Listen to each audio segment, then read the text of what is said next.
안녕하십니까. 바로 보는 TV 옴부즈맨 성유미입니다. 지난주 연합뉴스TV에서는 미국 중간선거 투표 결과와 5.18 민주화 운동 당시 민간인을 상대로 계엄군이 성폭행한 것을 국방부가 공식 사과한 내용 등 국내외 뉴스를 신속히 전했는데요. 오늘 연합뉴스TV를 말한다 시간에서는 오전 10시 뉴스 1번지, 저녁 8시 뉴스를 중심으로 곽선의 시청자평가원이 모니터한 내용을 전해드리겠습니다.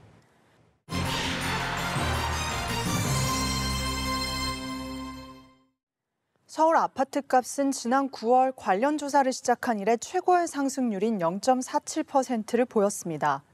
그러나 정부 규제로 서울 집값이 점차 안정세를 보이고 있지만 단기적인 조정기에 들어섰다는 시각도 있습니다. 서울 부동산 시장이 조정을 받더라도 공급 부족은 이어지고 있어 결국은 다시 오르게 될 것이라는 지적입니다. 1,000조 원이 넘는 시중 유동자금이 투자처가 마땅치 않아 다시 부동산 시장으로 흘러올 수밖에 없다는 전망과 우려는 여전한 것 같습니다. 이와 관련 연합뉴스TV에서도 서울 아파트값 관련 보도가 있었습니다. 지난 11월 3일 뉴스 10에서도 하나둘씩 꺾이는 서울 아파트값, 시장 의견은 분분이라는 주제로 서울 집값 하락이 지속될지 관련 내용 다뤘습니다. 앵커는 서울 집값 오름세가 9.13 부동산 대책을 전후해 8주째 주춤한 모습이고 강남을 비롯해 집값이 떨어지는 지역도 점차 늘고 있다며 설명합니다. 이어서 기자는 이번 주 서울 아파트값 상승률은 0.02%라며 관련 한국감정원 출처 자료를 그림 그래프와 도표 등의 자료를 함께 제시하며 다각도로 보도합니다. 조만간 서울 전 지역이 하향세에 접어들 것이란 전망도 나오고 있지만 하향 안정 기조가 얼마나 지속될지를 놓고는 의견이 엇갈린다고 지적합니다. 우선 정부의 부동산 대책에 따른 일시적 현상이라는 목소리가 나온다며 관련 부동산 전문가의 전화 인터뷰 내용을 편집해서 들려줍니다. 이어서 본격 하락 국면에 접어들었다는 시각도 있다고 전합니다. 다주택자 양도 소득세 중과와 총부채 원리금 상환 비율, DSR 시행 같은 강력한 대출 규제에 금리까지 계속 상승세라 집값 하락세가 상당 기간 이어질 수 있다고 설명합니다. 보도는 최근 집값 하락세를 놓고 진단이 엇갈리는 가운데 집값 상승 여부는 종합부동산세 인상안 국회 통과와 3기 신도시 등 정부의 효과적 공급 대책에 달려있다는 의견도 나오고 있다고 지적하며 마무리했습니다. 정부는 주택시장 과열, 특히 서울 집값 잡기에 총력을 기울이고 있습니다. 물론 세금 대출 규제가 포함된 초고강도 9.13 대책에 이어 수도권 추가 주택 공급 계획이 담긴 9.21 대책까지 발표되자 어느 정도 약발이 통하는 듯한 분위기도 감지되고 있습니다. 상승세가 주춤하고 매수 문의가 줄었으며 일각에선 호가를 낮춘 매물도 등장했다고 합니다. 그러나 올해 연초부터 단기간에 서울 집값이 수억 원 올라 가격 상승의 피로감이 너무 컸던 만큼 국민들은 최근 서울 아파트값 상승률 둔화를 두고 정부의 고강도 규제에 따른 일시적 하락인지 본격 하향 국면인지를 놓고 의견이 계속 분분한 상황입니다. 짧은 보도였지만 정부의 고강도 규제로 최근 서울 집값 상승률 둔화 관련 자세한 소식과 이를 바라보는 부동산 시장의 서로 다른 의견에 대해 균형 있게 다루고 있어 유익했습니다. 또한 지난 뉴스 1번지에서도 집값 상승폭 주춤, 9.13 대책 영향이라는 주제로 생활경제연구소 김방희 소장이 출연해 부동산 관련 소식 자세하게 다뤘습니다. 우선 김방희 소장은 최근 서울을 비롯한 수도권의 집값 상승폭이 눈에 띄게 주춤하고 있고 반면에 지방은 하락폭이 줄어들고 있다고 설명하며 이는 정부의 9.13 부동산 대책이 효과를 나타내고 있는 것이라 진단했습니다. 이어서 앵커는 비싼 집과 싼 집의 가격 차이는 더 벌어지고 있다고 지적하며 왜 이런 현상이 심해지고 있는지 질문합니다. 김 소장은 수도권보다는 지방광역시에서 고가와 저가 아파트 격차가 7년 만에 최대라는 결과가 나오고 있다며 특히 광주, 대전, 대구는 서울의 강남 지역처럼 집값을 주도하는 곳이 생겨났다고 봐야 한다 설명했습니다.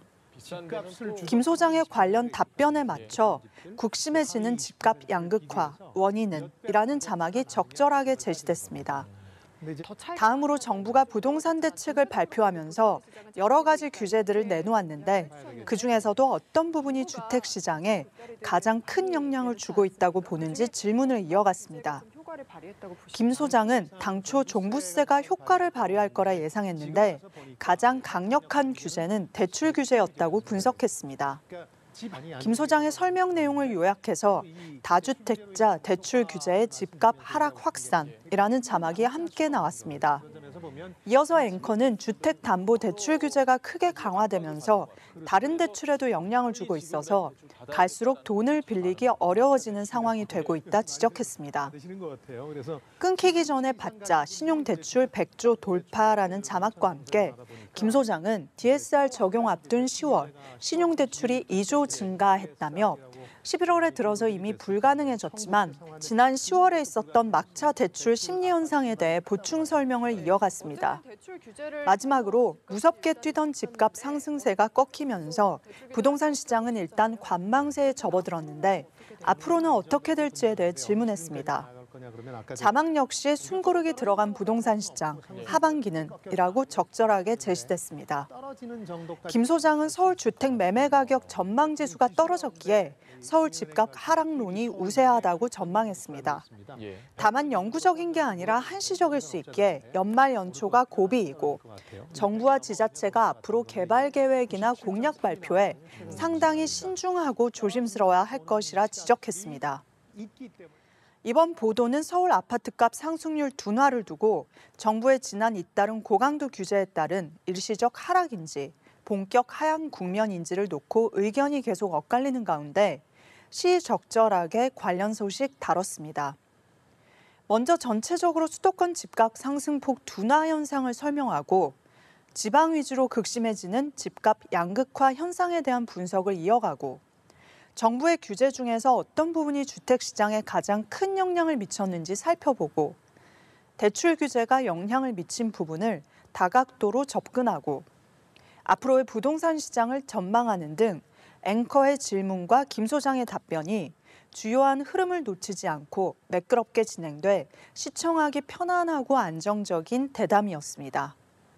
특히 자막이 보도의 설명 내용에서 핵심을 잘 짚어주어 부동산 이슈 관련 정보의 전달력이 좋아 관련 내용을 이해하기 용이했습니다. 국회가 470조 원 규모의 내년도 정부 예산안 심사에 본격 돌입했습니다. 예산안 원안 통과를 주장하는 여당과 대폭 삭감을 주장하는 야당 간에 공방이 벌어질 것으로 예측하고 있습니다. 더불어민주당은 470조 원 규모의 내년도 예산안을 사실상 문재인 정부의 첫 번째 예산안으로 규정했고 함께 잘 사는 포용 국가를 위한 국민 예산이라 강조했습니다. 하지만 자유한국당은 대대적인 칼질을 예고했습니다. 경제 위기가 심각한데 소득 주도 성장을 고집하고 있다며 특히 국민 눈속임하는 문재인 정부의 가짜 일자리 예산과 과도한 남북관계 예산을 삭감 조정해야 한다고 날을 세웠습니다. 이와 관련 11월 4일 뉴스20에서는 공공부문 저임금 고용 높아지고 곳곳서 일자리 질 악화라는 자막과 함께 앵커는 공공 분야 외에도 곳곳에서 비정규직이 크게 늘어나는 등 전체적인 고용의 질이 악화하고 있다는 신호가 나오고 있다 지적했습니다. 기자는 올해 상반기 국방과 사회보장 행정 등 공공 분야에서 월 200만 원도 못 받는 취업자 수는 38만 7천여 명이라며 작년 상반기보다 4만 5천 명 많은 것으로 관련 통계를 작성한 2013년 이후 가장 많이 늘어났다고 설명했습니다. 이와 관련 출처가 통계청인 저임금 취업자 자료를 막대 그래프로 보기 좋게 함께 제시했습니다. 면면을 살펴봐도 청소와 경비 업무를 담당하는 단순 노무 노동자와 임시 일용 노동자의 증가폭이 상대적으로 컸다고 보도했습니다. 이어서 지난 8월 기준 전체 임금 노동자 중 비정규직 노동자는 1년 전보다 3만 6천 명 늘었는데 동시에 비정규직 비중도 6년 만에 가장 높은 수준을 기록했다고 지적했습니다. 특히 정규직 채용에 앞장섰던 300인 이상 민간 대형 사업자도 7년 만에 처음 정규직보다 비정규직을 더 늘리는 등 전체적인 일자리의 질은 떨어졌다고 분석했습니다. 양과 질을 동시에 높일 수 있는 정부 일자리 정책이 필요하다고 지적한 이번 보도는 최근 고용의 질이 떨어지고 있다는 국민 여론이 존재하고 정부 정책이 질보단 양적인 측면에 주력하고 있다는 비판도 잇따라 나오는 가운데 아주 시의적절한 보도였습니다. 고용의 질이 개선되고 있다는 정부의 전체적인 진단과 반대되는 실제 지표들을 예리하게 짚어 제시하면서 외형적 성장만을 키운 일자리 정책에 근본적 변화가 필요하다고 지적해주는 것도 흥미로웠고 유익했습니다. 앞으로도 일자리 문제 관련 취업자 수가 양적으로 정말 증가했는지, 그중에서도 상용직과 고용보험 가입자가 늘어서 질적으로 얼마나 증가하고 있는지 다각도로 분석하는 보도가 계속 이어지길 바랍니다. 국회 예산결산특별위원회가 앞으로 심사를 진행할 2019년도 예산안에는 정부의 정책 방향이 그대로 들어가 있습니다. 그렇기 때문에 연합뉴스TV를 비롯한 언론은 다각도로 점검하고 꼼꼼하게 지켜볼 필요가 있습니다. 이번 예산안 심사는 내년 한 해의 예산이 심의되는 만큼 여야 간의 힘겨루기와 정치적인 입장보다는 국민들을 위한 예산 심의가 되기를 모두가 기대하고 있습니다. 지난 11월 1일 문재인 대통령도 국회에서 예산안에 대한 시정연설을 했고 함께 잘 사는 포용국가를 만들어가겠다는 포부를 밝혔습니다. 단순하게 예산의 증가보다는 관련 정책이 실효성 있게 이어질 수 있도록 근본적인 사회 구조 변화와 인식 개선을 위한 노력도 더해갈 수 있게 연합뉴스TV도 객관적이고 중립적이지만 깊이 있는 질문과 분석을 더하는 심층적인 보도를 이어가길 기대합니다.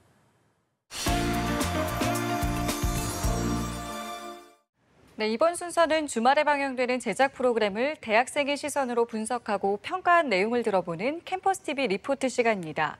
이번 주는 경희대학교 호텔경영학과의 홍지선 학생 나와 있습니다. 안녕하세요. 안녕하세요. 자, 지난주에 어떤 프로그램 모니터하셨나요? 네, 저는 지난 11월 4일에 방영된 트렌드 지금 여기를 모니터했습니다.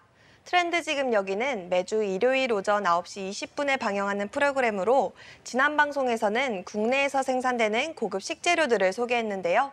세계적으로 진미라 불리는 송로버섯과 사프란, 그리고 아열대성 기후에서만 자란다는 세계 최대의 민물에서 자라는 큰징거미 새우까지 소개됐는데요. 그럼 자세한 모니터 내용 지금부터 전해드리겠습니다.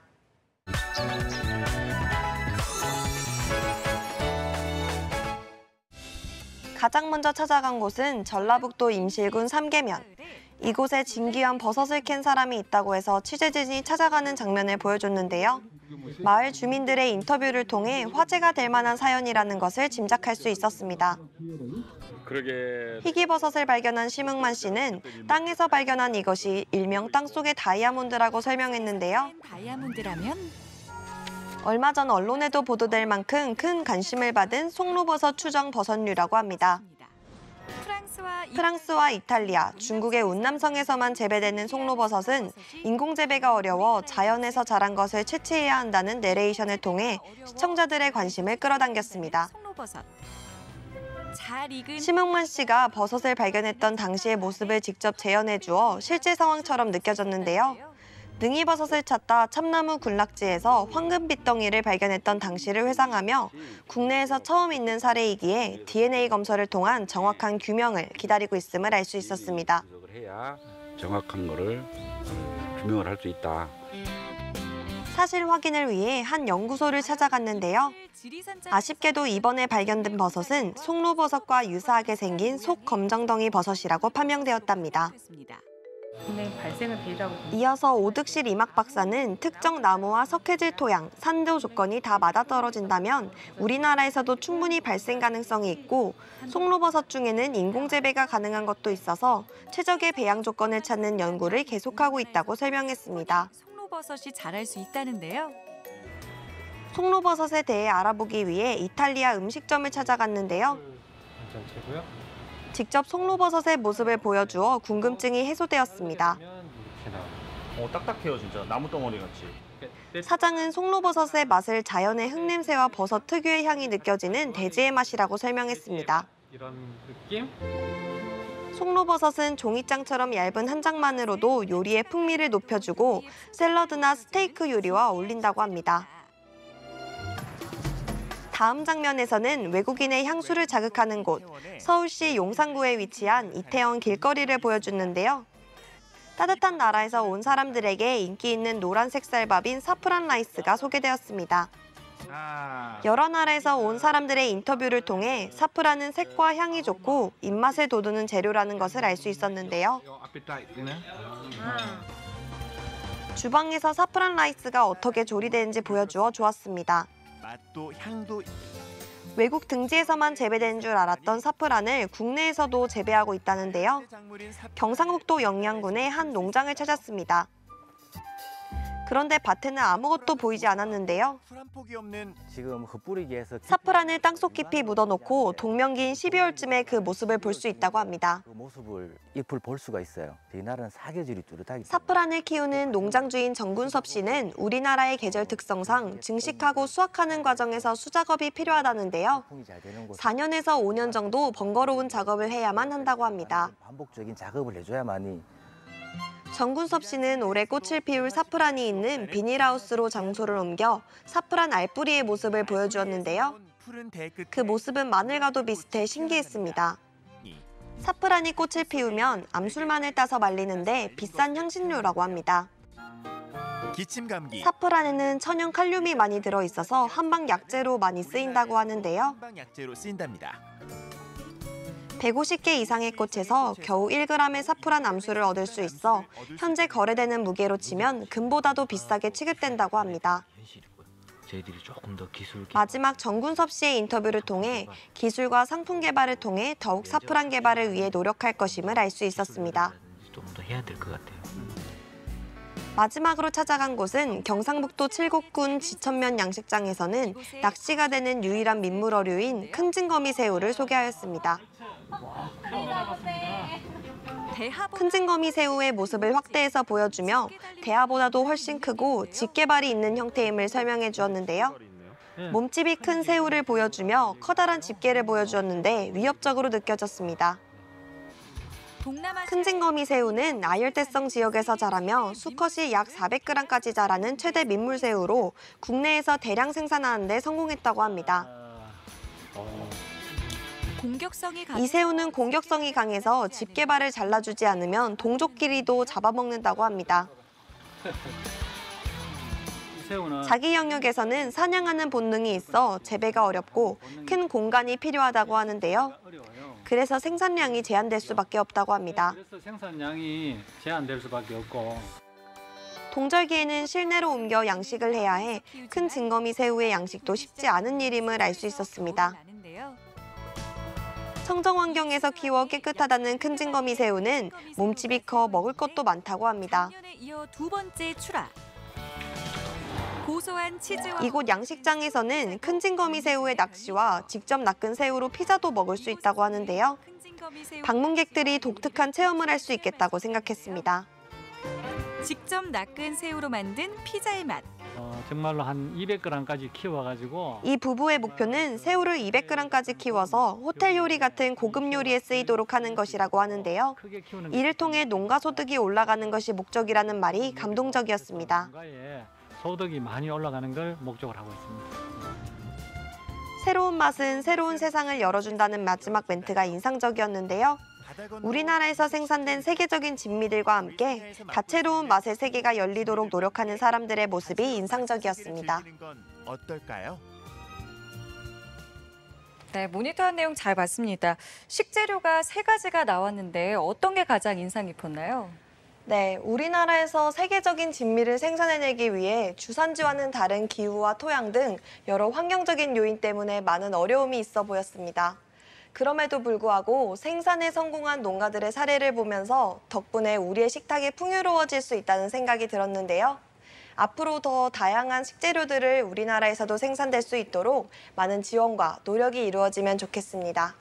네, 알겠습니다. 지금까지 경희대학교 호텔경영학과의 홍지선 학생과 함께했습니다. 오늘 말씀 고맙습니다. 감사합니다.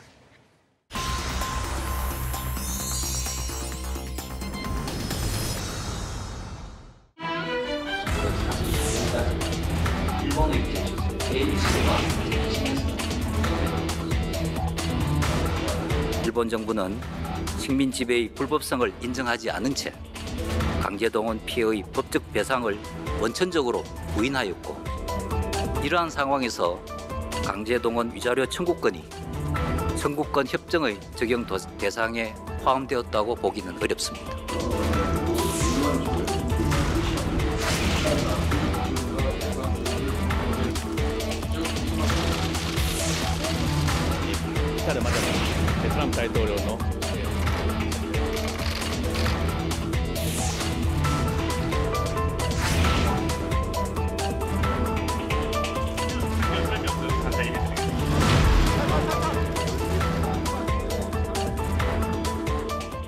네, 일제강점기 강제징용 피해자들이 일본 기업을 상대로 낸 손해배상 청구 소송에서 대법원이 피해자 승소 판결을 내렸습니다.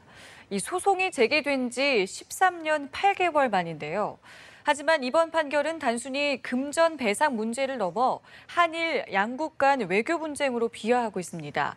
오늘 TV와 비평 시간에는 일제 강제징용 배상 판결에 대해서 우리 언론과 일본 언론에서는 어떻게 보도하고 있는지 자세히 알아보도록 하겠습니다.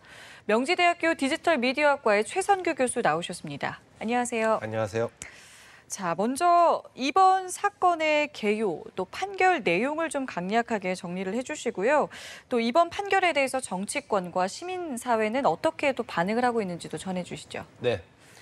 지난달 30일 대법원 전원합의체는 이춘식 할아버지 등 4명이 구 일본 제철의 후신인 신일철 죽음을 상대로 낸 손해배상 청구 소송에서 신일철 죽음이 각각 1억 원과 이자를 지급하라는 원심 판결을 확정했습니다.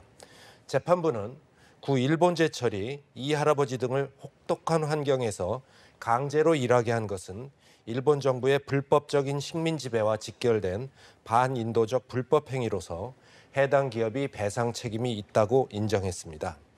피해자들이 가지고 있는 배상 청구권은 1965년 한일 청구권 협정과 무관하며 배상 시효 역시 소멸되지 않았다고 인정했습니다. 협정이 일본의 반인도적 불법 행위로 발생한 위자료 청구권까지 소멸되도록 합의한 것은 아니라는 이유에서였습니다. 원고들은 같은 내용의 소송을 일본 법원에 먼저 냈다가 패소 판결을 받았지만 대법원은 우리 헌법에 어긋나는 외국 판결을 그대로 받아들일 수 없다는 종전 판결을 그대로 인정했습니다. 대법원의 판결에 대해 정치권 여야 5당은 한 목소리로 환영했다고 중앙일보는 전했습니다. 더불어민주당은 일본 정부와 기업은 공식적인 사과와 법적 배상에 나서달라고 촉구했습니다. 자유한국당도 일본이 말하는 양국의 미래지향적 관계 구축을 위해서는 더 이상 망언과 모렴치로 버틸 것이 아니라 일제강점기의 반인권적 불법 행위에 대해 유가족들에게 진심 어린 사과와 반성이 선행돼야 한다고 주장했습니다. 네, 일본의 반응도 좀 짚어봐야 될 것 같은데요. 일본 언론은 지금 이것을 어떻게 보도하고 있는지, 또 이거에 대해서 우리 진보 보수 언론은 어떻게 보도하고 있는지도 전해주시죠. 네, 일본 정부는 대법원이 강제징용 피해자들에 대해서 배상 판결을 내리자 강하게 반발했습니다. 아베 일본 총리는 국회 대정부 질의에서 야당 의원이 관련 질문을 하자 이 문제는 1965년 한일 청구권 협정에 의해서 완전하고 최종적으로 해결됐다면서 이번 판결은 국제법에 비춰볼 때 있을 수 없는 판단이라 했다고 조선일보는 지난 1일자로 보도했습니다. 또한 일본 정부는 한국 대법원의 강제징용 배상 판결과 관련해서 이와 비슷한 내용으로 제소된 자국 기업에 대해서 배상도 하지 말고 화해에도 응하지 말라는 지침을 내릴 것이라고 보도했습니다. 이런 가운데 고노다로 일본 외무상은 지난 1일 한국 대법원의 강제징용 판결과 관련해서 100% 한국 측이 책임을 지고 해결책을 생각할 문제라고 밝혔다고 일본 언론들이 보도했습니다. 한국 대법원의 강제징용 배상 판결과 관련 일본 정부의 반발이 계속되고 있는 가운데 아사히 신문은 지난 4일 이번 판결에 대해서 청와대가 침묵을 계속하고 있다면서 한국 정부의 대응을 문제 삼았습니다. 요미우리 신문도 지난 2일 문재인 대통령의 시정연설에서 한일 관계와 관련한 내용이 없었다면서 사태 수습을 서두르지 않는 문 대통령의 태도에 반일 민족주의 사상이 어린거린다면서 고통을 동반하는 대항 조치만이 문 정권을 움직일 것이라는 한일 외교 소식통의 말을 전했습니다. 조선일보는 한일 관계가 강제징용 배상의 파고를 넘어야 한다는 지난달 30일자 사설에서 정부는 사법부 판단을 존중하되 한일 간 신뢰를 다시 쌓는 방법을 고민해야 한다고 주장했습니다. 한겨레는 같은 날짜 사설에서 13년 만의 판결이 늦어도 너무 늦었지만 일제강점기의 피해를 뒤늦게나마 구제했다는 점에서 의미가 크며 일제 식민 지배와 강제동원 자체를 불법으로 보는 우리 헌법의 가치체계에 비추어 당연한 판결이라고 주장했습니다. 네. 이번 소송은요, 양승태 사법부의 재판 거래 의혹의 대표적인 사건이라는 점에서도 주목을 받았는데요. 앞으로 사법농단 의혹 수사와 또 진상 규명에 미칠 영향에 대해서 진보 보수 언론은 어떻게 보도를 하고 있었습니까? 네. 이번에 배상 판결이 난 일제 강제징용 소송 사건은 1990년대 후반까지 거슬러 올라갑니다. 이춘식 할아버지 등 원고들이 처음에는 일본 법원에 신일철 죽음을 상대로 손해보상 소송을 제기했다가 일본 법원에서 연달아 패소 판결을 받고 일본의 대법원이라고 할 수 있는 최고 재판소에서도 최종적으로 패소 확정 판결을 받았습니다. 그런데 이분들이 도저히 이걸 받아들일 수 없다 해서 우리나라로 넘어와서 2005년도에 우리나라 법원에 다시 신일철 죽음을 상대로 또다시 손해배상 청구 소송을 제기했고 이게 이번에 최종 확정 판결이 난 것입니다. 그런데 이게 대법원이 이번에 처음으로 이 사건에 대해서 선고를 한 게 아니라 원래 1심과 2심에서 원고 패소 판결을 했다가 뒤집힌 게 2012년 5월 대법원 판결입니다. 즉 2012년 5월에 처음으로 대법원에서 원고 승소 판결을 했고 이때 대법원은 2심인 고등법원의 판결이 잘못됐다고 해서 파기환송을 시켰던 것입니다. 파기환송을 했기 때문에 고등법원에서 다시 이 대법원의 파기환송 취지에 따라서 또다시 판결을 했는데 그게 바로 2013년에 고등법원이 원고 승소 판결을 내립니다. 그런데 이번에는 전범 기업인 신일철 죽음이 고등법원의 판결에 재상고를 했습니다. 그래서 사건이 또다시 대법원으로 올라왔고 그로부터 5년이 지난 10월 30일에 이 사건의 판결이 난 것입니다. 대법원이 파기환송을 한 사건에 대해서 5년 동안이나 그 판결을 묵혀두었던 것이 이례적인 것이고 박근혜 청와대와 법원행정처가 이 사건 재판을 놓고 거래를 한 것이 아니냐는 의혹이 제기됐습니다. 한겨레는 지난달 30일자 사설에서 박근혜 청와대와 한일 관계가 미칠 파장 운운하면서 2012년 당시의 대법원의 재판 결과를 뒤집으려 했고 외교부, 법무부 등 정부 부처는 물론 대법원 수뇌부까지 부안해동해 확정 판결을 미뤄온 사실은 이미 검찰 수사로 만천하에 드러났다면서 이 사건이 사법농단의 상징적 사례가 된 만큼 양승태 전 대법원장 등이 주도한 재판 거래의 전모가 투명하게 밝혀져야 이번 판결의 의미도 퇴색하지 않을 것이라고 주장했습니다. 네, 자 이렇게 판결은 어렵사리 내려졌습니다만 실제로 배상을 받기까지의 과정도 상당히 좀 멀 것 같고요. 또 앞으로 한일의 외교 마찰도 예상이 되고 있는 만큼 우리 언론의 역할이 상당히 중요할 것 같은데요. 바람직한 보도 태도도 정리를 해주시죠. 네, 이번 대법원의 강제징용 배상 판결은 식민 지배의 불법성과 법적 책임을 인정한 최초의 사례라고 인정되고 있습니다. 과거 영국과 네덜란드가 식민지에서 발생한 반인도적 학살 행위에 대해서 케냐와 인도네시아에 배상 판결을 내린 적이 있지만 식민 지배 자체의 불법성과 법적 책임을 인정한 경우는 아니라고 합니다. 독일이 폴란드와 체코의 강제동원 피해자에게 배상한 사례도 있지만 독일 정부가 선제적으로 피해자들에게 배상에 준하는 위로금을 준 것이지 법적 배상은 아니었다고 합니다. 그리고 신일철 죽음의 배상 책임을 법원에서 인정받았더라도 실제로는 배상금을 받을 수 없다는 게 현실입니다.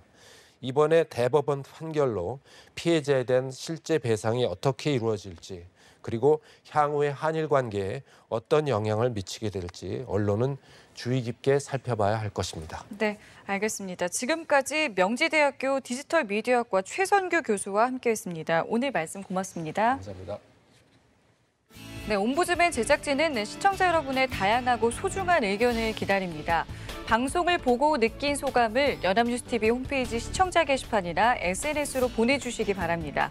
저희는 다음 주에 다시 찾아뵙겠습니다. 시청자 여러분 고맙습니다.